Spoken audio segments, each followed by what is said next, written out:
from the FBI. I want to bring in Michael Allen, the other Mike Allen. He's the managing director of Beacon Global Strategies and the former staff director for the House Intel Committee, and he knows Andrew McCabe from those years. Michael, first, have you spoken to the former deputy director? I have not. I've spoken to some of his former colleagues in the last 24 hours, but I have not spoken to him. All right, well, I want to share a tweet from one of his well-known former colleagues. James Comey responded on Twitter, and he shared this. Special Agent Andrew McCabe stood tall over the last 8 months when small people were trying to tear down an institution we all depend on. He served with distinction for 2 decades. I wish Andy well. I also wish continued strength for the rest of the FBI. America needs you. What is your reaction to what James Comey said and your perspective and what others have told you who are close to him?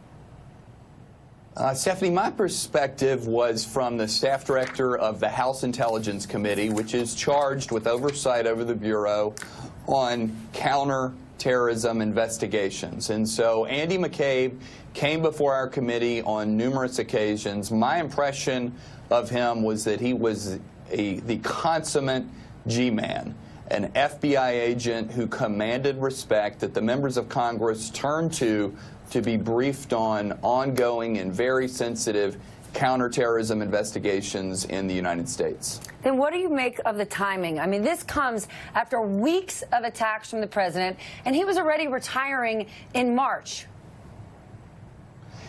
I think it's really just unacceptable, rather tacky to force him out these 2 months before he was scheduled to go anyway. However, I do want to hear Director Wray on this. I was a staff director on the Hill. I have a feeling there are letters going out inviting the FBI director to testify as soon as possible on the circumstances around Andy McCabe's departure. I suspect the FBI director just came to the conclusion that this was too much of a distraction for the Bureau, and unfortunately Andy McCabe needed to go for those reasons. So I'll give him the benefit of the doubt, but he's going to be asked under oath in Congress very soon about whether the president specifically asked him to do this, whether Rosenstein asked him to do this.